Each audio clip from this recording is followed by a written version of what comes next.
I have more on this. Let's now talk to Dr. Jameel Khan, a career diplomat and a civil servant who's been Pakistan's ambassador to many countries. Ambassador Khan, thank you so much for joining us. You know, the fact that Nawaz Sharif would fly back to a comfortable welcome, he'd leave a comfortable exile to return to a place where there's always the possibility of an arrest and, you know, incarceration.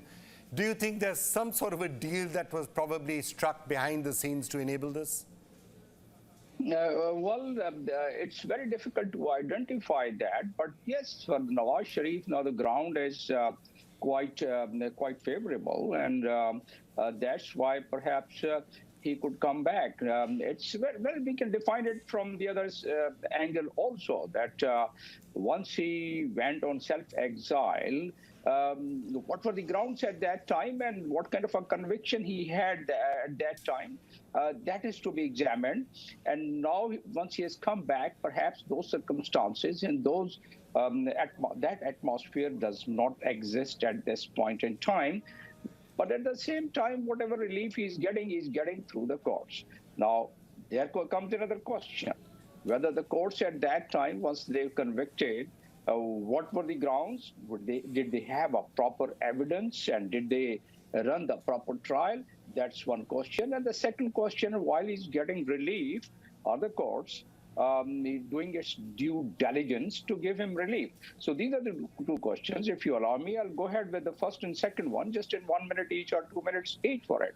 The first one is, under what circumstances he went on self-exile. And this is not the first time. You know, he's been in self-exile previously also. Likewise, Benazir Bhutto was in self-exile. Likewise, there are so many other politicians, not of that stature, but...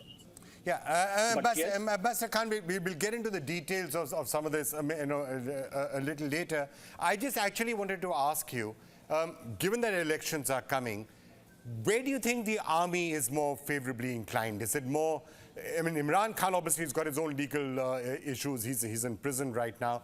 Has the army soured on Imran Khan and it therefore feels that Nawaz Sharif would be a much better bet?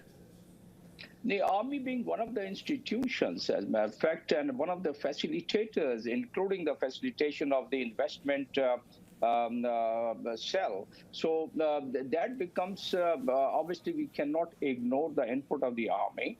And army at times do give it its input to the civilian authorities, and that is translated into the evidence and goes into the court at times. But yes, to that extent, army, I think, does not seem to have any objection to his return, and therefore it appears that Imran Khan now has a different atmosphere as compared to what he had at that time, the hostile atmosphere in the legal process. What attitude prosecutors would have, we saw it yesterday. Prosecutors had a very soft attitude. Perhaps they realized that the conviction was not based on the sound grounds, and perhaps there could be other factors, but the prosecutors did not have any objection at the time of admitting the appeal by the apex court. It appears that Nawaz Sharif now has a little more comfortable face for himself.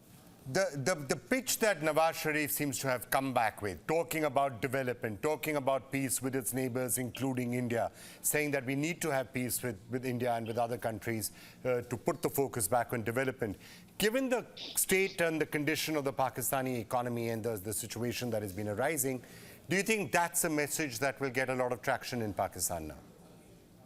Well, indeed, in fact, in Pakistan, because Nawaz Sharif followers, they are not the teenagers and the youth. Nawaz Sharif followers are mature followers, and they understand what you are asking and what you are saying.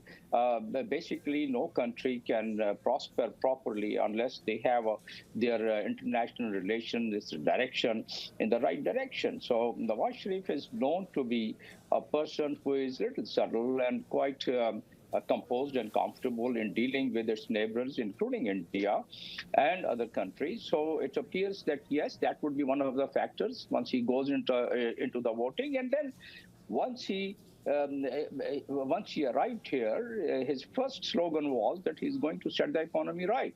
And economy can only be set in the right direction if the foreign policy and the foreign relations are in the right directions. I guess that yes, there seems to be the trend, and there seems to be some appetite for correcting the course in terms of enhanced foreign relations, and then enhanced foreign relations would also pave the way for the trade, commerce, investment, and an environment for a better, prosperous economy, because Pakistan cannot, unabated, can keep going on the way the economic situation is being faced. So that alone gives a fair idea that Nawaz Sharif, if he goes with this slogan in the election, if election happens, then in that case probably he would be being one of the biggest party.